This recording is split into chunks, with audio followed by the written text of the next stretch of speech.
All right, thank you very much. I'd like to really thank the organizers, Paige and John, for giving me this wonderful opportunity to share our work and also to come over to Dublin, which has just been a real treat. So the title of my talk today is Mitochondrial thioesterases, an impact on metabolism and physiology. So I'm going to give a fairly broad talk. Okay, so just to pick up from what Paige said, so my starting point for investigating mitochondrial thioesterases was this issue that lipid-induced insulin resistance plays a major role in the pathogenesis of type 2 diabetes. However, the interplay between lipids, glucose disposal, and mitochondrial function has remained unclear despite a lot of research. So particularly I was interested, just because of my background in the special role that mitochondria would play. So in the past few years, the scenario of how this could occur has been seen it's been presented as an either-or scenario. So on the one hand, just a sec, let me find the pointer. Okay, great. So on the one hand, we have a scenario in which beta oxidation, and in particular carbon load or even carbon overload, has generated effectors that have gone on to play signaling roles in the cytoplasm that inhibit glycolysis or inhibit insulin-mediated glucose uptake. And this is actually, this model was actually first put forth by Sir Philip Randall in his 1963 publication and has since met with some support, for example, from Deb Moyo's group at Duke. So then on the other side, which really necessarily isn't the other side, but it's often portrayed as a dichotomy, the other side is that there's insufficient beta oxidation in mitochondria to meet an increased influx of lipids into the cell, such that these lipids accumulate in the cytosol and generate intermediates that are reactive and, for example, ceramide or diacylglycerol that then go on to inhibit insulin-mediated glucose uptake. So one lab in particular, the lab of Jerry Schulman, has generated a lot of evidence in support of this model here. So as a postdoc, I was working in the lab of Dr. Mary Ellen Harper at University of Ottawa, and I was particularly interested with studying uncoupling protein 3, and it involved this mechanism in which a mitochondrial thioesterase was releasing fatty acid anions, and then we were trying to discover what the role of UCP3 was in dealing with those fatty acid anions. And it came to my attention that very little was actually known about the biological role of these mitochondrial thioesterases. Yet what was very intriguing is that they're highly expressed in tissues that robustly oxidize fatty acids, such as the heart and skeletal muscle. So I thought, well, maybe this could be an interesting means of actually exploring, exploring this pathway here. So in other words, going directly into the mitochondria and manipulating pathways that might modulate beta oxidation to see then what the effect is on glycolysis and insulin-mediated glucose uptake. So, but very little was known about these thioesterases. So what is a thioesterase? So thioesterases mediate this reaction, so they take an activated fatty acid. By the way, they're abbreviated ACOT. So they hydrolyze an activated fatty acid of various chain lengths into a fatty acid and ion and free CoA. Okay, so there are a number of ACOT enzymes of different isoforms that are localized to different compartments of the cell. So for the sake of time, we're just going to focus on the ACOTs, or I'll just give you a little bit of background of the ACOTs that actually localize to the mitochondrial matrix. So there are a number of these that are here, all right? So this is the cytosol, this is the outer membrane, the inner membrane, and this is the matrix. So there are 5 that may localize to mitochondria, so one on the outer membrane, ACOT 13. There's ACOT 2, which I'm going to focus on today. There's 7, 9, and 15. And what I've portrayed here is the different substrate specificities of these different ACOTs. So, for example, ACOT 2 tends to hydrolyze long-chain fatty acyl-CoA, saturated and unsaturated. The major substrates are C16, C14. Whereas if you look at ACOT9, it has a much broader substrate specificity all the way down to C2 and especially C4. All right? And then another attribute of these ACOTs is their tissue specificity. So with high specificity, for example, of ACOT2 in the heart, skeletal muscle, and also brown adipose tissue, whereas ACOT9 has much more restricted localization, so it's highly expressed in bat, also in kidney, it's not here, much less in skeletal muscle, and even less in the heart. So these are not necessarily redundant because of their substrate specificities and their localizations. And here are some of the putative pathway associations. But I'd like to stress at this point that there's actually been, so when I started working on this, there were essentially no publications. I shouldn't say no publications. So Ernesto Podesta actually had investigated and also cloned ACOT2 and discovered a role for it in steroidogenic cells, all right? But that was not done, there was no animal work, and there was no work done in any of these tissues here. So when I started this, we knew nothing. At this point, we know a little bit more, but I would say overall, it's still early days. Okay. All right, so as a first approach, what we did was we overexpressed ACOT2 in the liver of mice, okay, through an adenoviral vector. All right, so what we see here is the model. So sorry if this is a little bit faint. So I have a mitochondrial fraction, a post-mitochondrial fraction that we get when we isolate mitochondria, and you see our ACOT2 overexpression specifically associated with mitochondria here. And then we can also show that we have localization of mitochondria here when we look at thioesterase activity of mitochondria. So we see more than doubling in the thioesterase activity in the mitofraction towards a major substrate, but we see also some increase in minor substrates here, and we see no increase. This is C8-CoA, and this makes sense because this is not a substrate for ACOT2, so our model's working well. All right, so our basic question was, what's the role of, does ACOT2 play a role in substrate oxidation? If it does, is it specific to a particular pathway or is it more promiscuous? All right. So our first clue was obtained by investigating indirect calorimetry data, actually. So this was quite satisfying because it was very clear, very robust.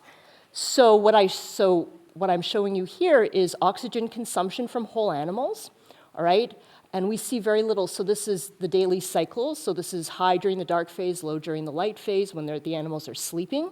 All right, there's very little difference. When we looked at the respiratory quotient, which is an indication of substrate utilization, okay, where we see at night mainly carbohydrates oxidized, then the oxidized fuel switches to fatty acid oxidation here during the daytime.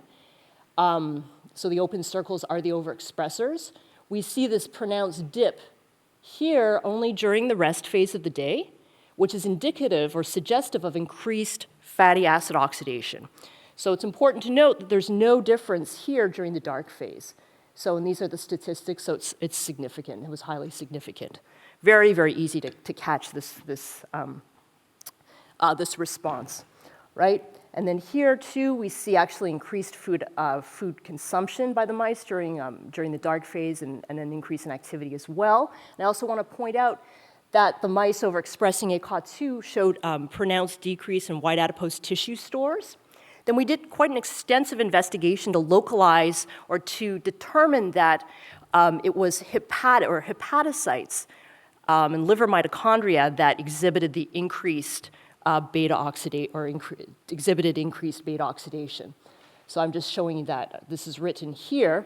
And then in contrast, we did not see any changes in non-lipid oxidation. All right? So it's actually quite important or quite interesting that we only see the difference at a time of the day when the animals are preferentially oxidizing lipid. So this suggests that this enzyme is functioning when influx of lipid is higher. So to further investigate this, we fasted the mice. All right, so what you see here, so this shows, so the empty symbols are the ACOT2 overexpressors, and what you see here is the pronounced difference in white adipose tissue stored here. And then, so this first point is in the fed state, and this is a time course through overnight fasting here, all right? So you see a pronounced depletion of the white adipose tissue stores, which is common in mice that are fasted overnight. And then correspondingly, and normally in mice, this is very normal in mice, you see an accretion of liver triglyceride. This is a pronounced rise that's more or less similar in the two genotypes. However, there was this pronounced, unbelievable divergence where you see this tremendous increase in the control animals, which is normal. However, there was a depletion, okay, in the overexpressor animals. And actually, this was the first time point that we got, because this is the morning, this is easy to get. These you have to stay up overnight. So here we actually had EM that was so poignant. So in the EM from the control animals displayed huge lipid droplets in the liver, and the overexpressing animals, we could not find a single lipid droplet. So we looked again at indirect calorimetry data. And the RQ was as expected, so it dropped to 0.7, which is normal. So oxidizing fatty acid, there was no difference between the groups. But so where we found an interesting difference, and actually it took us a while to try to figure out what could be causing this. So I initially, this is the oxygen consumption data from the whole animals. So again, the empty circles are the overexpressors. So looking at this, I was not too impressed. Then I looked here, and it was always higher. It was always higher. So I said, well, we're seeing the most pronounced difference right here. So what if I actually ask the question, what's the energy content, or the integrated energy expenditure over this region here? All right, so that's what I calculated here, okay? So it tends to be higher in the ACOT2 overexpressing mice, and the average difference turns out is 2 kilojoules. And then when you calculate the energy content, or the difference in the energy content of the stored triglyceride here, that actually turned out to be 2 kilojoules. So that was actually, was pretty gratifying. So I also need to say at this point that we looked at lipid efflux from the liver and did not see any differences, and we also looked at the activity of the mice, and we did not see any differences. So those are unlikely to explain these small but consistent differences here, all right? So our interpretation is that ACOT2 was inducing an inefficiency in beta oxidation that was driving further beta oxidation, leading to massive depletion of the stored triglyceride in the liver, okay? So what did we learn from this overexpressing model? So first, ACOT2 does not broadly affect substrate oxidation. It turns out this is actually very important because another ACOT, ACOT15, also in the mitochondrial matrix, was found by a group in Germany to broadly affect substrate oxidation, potentially through cardiolipin metabolism. So we have a whole aspect of our project that investigated that. But no, ACOT2 seems to have a niche in beta oxidation, right? So that's my second point here. And then finally, with this overexpression model, we speculate that fatty acids released from the ACOT2 reaction, okay, can uncouple respiration, which would then drive further beta oxidation. All right, this is fine. It's a gain of function model. But what about endogenous ACOT2, right? So let's step back a little bit and ask the question, what about endogenous thioesterase activity? Can we actually see it? So as a postdoc, we did an experiment along with a similar experiment done in the lab of Mohammed Matlib, where we had isolated mitochondria either in heart, which is here, skeletal muscle, which is here. We ran the following reaction. So we supplied mitochondria with 14C palmitylcarnitine, so it bypasses the uptake mechanisms. And then we asked the question, can we see 14 labeled palmitate? And further, does it get exported? All right? So Matlib's lab, they did a really nice experiment because they have a time course, but the point is they were actually able to see generation of the C14 palmitate from the PC, and also that most of it was exported from mitochondria. And we got basically the same result here. Even this small difference is similar to their small difference. We didn't have a time course, so they did a nicer experiment. here. So we see pronounced palmitate production. And we went to great pains to make sure that the PC wasn't contaminated with palmitate, because it was, so we had that background. So we checked that. So we could see that. So this is indicative of this is suggestive of thioesterase activity. And in terms of the thioesterases that could be generating this is a C16 substrate, and the thioesterase with the greatest affinity for C16 is actually ACOT2. So it suggested that ACOT2 could do something. Endogenous ACOT2 could do something. All right, so another aspect, too, to consider is that the literature and also our own data have actually placed ACOT2 in a niche of elevated fatty acid supply. So, for example, it harbors a PPAR response element and is readily induced by PPAR by benzofibrates, for example. It's readily induced by high-fat diet and also by experimental diabetes, which is shown here. So MTE1 is the previous name for ACOT2. So tremendous increase in protein expression this is STZ-induced diabetes. And then we actually looked using OB mice, we isolated mitochondria from skeletal muscle, and we found tremendously increased thioesterase activity here that was accompanied, actually doesn't show up very well, by increases in ACOT2 protein. We looked at ACOT13 protein levels, that wasn't increased. So this is just more evidence placing ACOT2 in a niche of elevated lipid supply. All right, so what about actually mechanistically trying to understand what ACOT2 is doing? So to do this, we generated floxed mice, and as a first step, we generated mice that were knocked out of ACOT2 at the whole body level. So this is just PCR, and then this is the Western blot, so you can see robust ACOT2 expression in skeletal muscle, in heart, in brown adipose tissue. It's hard to see in the liver. These are non-specific bands.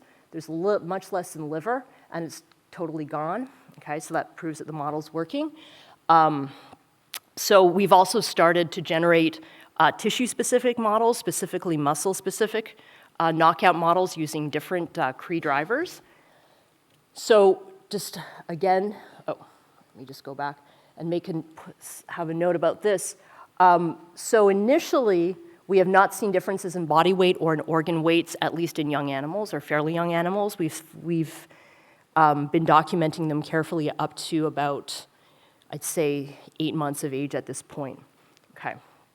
So in terms of the thioesterase activity that you can see that is apparent in the knockout versus control animals, so we've looked at this in isolated mitochondria from skeletal muscle or from heart, and you see that the maximal thioesterase activity is decreased by about a half or a little less. Same here in heart. Heart, the decrease extends down to the lower substrate concentrations. This is C14, which is like C16, a very good substrate for ACOT2. We think that this residual ACOT activity is largely ACOT13, so that would be localized to the outer membrane, but there would also be some contribution, at least for C14 of ACOT9. All right. In terms of is there a compensation, there's no obvious compensation because there's no increase in protein abundance of any of the other ACOTs, but there could theoretically be increased flux through those other ACOTs, especially ACOT9, so that's a concern. All right, so the obvious thing to do is to ask the question, what about abundance of acetyl-CoAs? So this we have done. We did this in collaboration with Nate Snyder at Drexel. Oops.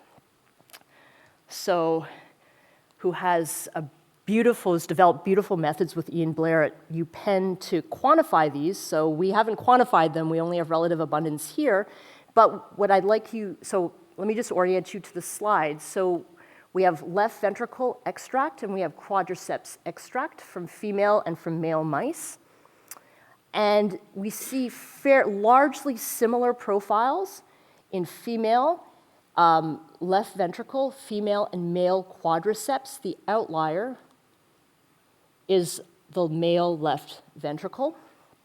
Okay, so focusing first on the ones that are alike, We see increases in acyl-CoA abundance at the higher chain lengths, which is what would be predicted, but also at the lower chain lengths here, including elevated acetyl-CoA, particularly in female left ventricle, right?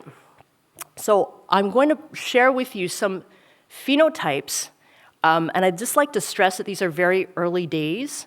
We're far from putting the pieces together. So we have, on the one hand, some phenotypes that we consider to be robust. I don't see them as preliminary data, but really you'll see what we're missing is the mechanistic glue here. So one very substantial phenotype that we saw was a change in heart function in female mice, okay? So this is depicted here, where we studied heart function using echocardiography. Okay, so remembering that these mice have elevated fatty acyl-CoA across all of the chain lengths, including elevated acetyl-CoA. So we see decreased ejection fraction, decreased fractional shortening, suggesting a contractility problem, and cardiac output is slightly decreased. And we also ran these mice on a treadmill. And these mice here that had the lowest ejection fraction were pretty bad on a treadmill, too. So that was kind of impressive. And this was all done by individuals blinded to the genotype, so including the treadmill running, which is very, very important because that's a bit tricky to do. So in tremendous contrast, the male mice showed, I wouldn't say, actually this is wrong, not no change in cardiac function. There was a very modest increase in ejection fraction. But there was certainly no evidence of decreased cardiac function in the male mice. So we can conclude that the elevated fatty acyl-CoAs was correlated with poor cardiac function in these female mice. So another major phenotype that we've detected is systemic glucose homeostasis, shown here. So these are oral glucose tolerance tests. All right, so we're looking at glucose clearance from the serum. And we have this from male mice, from female mice, and from male mice on a high-fat diet, a 45% fat diet. And the glucose clearance, and these are the area under the curves here. So glucose clearance is always delayed in the ACOT null mice. And this delay is more pronounced in the high-fat fed mice, all right? And I just want to point out that these animals are about 4 to 5 months old. And in younger animals, we don't see this, so they need to get a little bit older. And our preliminary data have also suggested similar results in the muscle-specific ACOT null depleted mice. And this is very important because of the high expression of ACOT2 in brown adipose tissue and the possibility that this could contribute to some of the phenotype in the whole body knockout mice, right? So then the question is, how do we link these very complex phenotypes with changes in substrate flux as a start, all right? So one of the things that we've done, and probably one of the important experiments, is to look at fatty acid oxidation, so beta oxidation, flux through beta oxidation in isolated mitochondria. So what I'm showing you here is using 14C palmitate and isolated skeletal muscle and heart mitochondria, all right? We see an elevated flux through beta oxidation. So this is just to labeled CO2 in both the skeletal muscle and the heart. And this we could detect for a range of substrates and in both male and female mice, including in mitochondria isolated from the heart of male ACOT null mice. So that's kind of interesting and tricky. So we've also found some evidence at the whole body level for increased beta oxidation, but it's very small. But like the overexpressing mice, the increase is prevalent during the rest phase of the day, all right? And in terms of leak-dependent respiration, there's little or no effect or no clear effect of ACOT2 loss, right? So in terms of a model, so far with these very early data, incomplete data, the model that I'm proposing is, so what you see here is the cytosol, the outer mitochondrial membrane, intermembrane space, inner mitochondrial membrane. This is the machinery to take up long-chain fatty acids. This is beta oxidation, okay? Is that ACOT is here.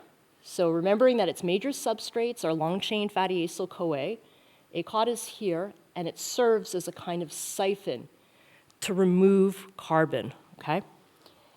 And this then would place it as, so down here I've shown carnitine acyltransferase, so CRAT. So CRAT does a similar job for C4, C3, and C2 CoAs, right? And it converts them to acylcarnitines.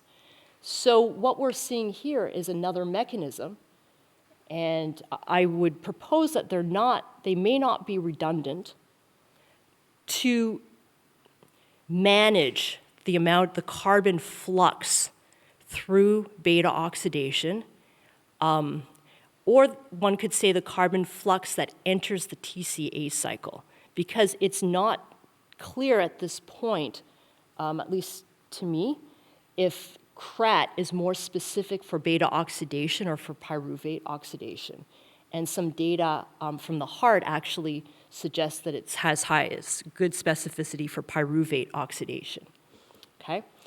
And now to resolve, so you may be wondering, sort of sitting there saying there's a conflict here, and it was a conflict in my mind as well. So we have two different models, one a gain of function and one a loss of function. They're both generating elevated beta oxidation. So at this point, what I would propose is an important factor is the effect on uncoupling of these released fatty acids. So if ACOT2 is high, so as occurs with overexpression, but as would also occur with high-fat feeding or diabetes, and influx of fatty acids is high, and ATP demand is low, okay, then there would be a significant accumulation of long-chain fatty acid. So if you remember back to the fasting data, it took a long time during the night to see that difference between the overexpressors and the control animals. So I would propose that as this accumulates to high levels, this will drive elevated beta oxidation, okay? So with that, I would like to again thank the organizers and also these are the people in my lab, so the individuals, Lauren, Kevin, and especially Cynthia Moffett, are the people who have contributed tremendously to this work. I'd like to thank our main funding source, American Heart Association, and these are our collaborators with whom we would not have been able to do some aspects of this work. Thank you very much.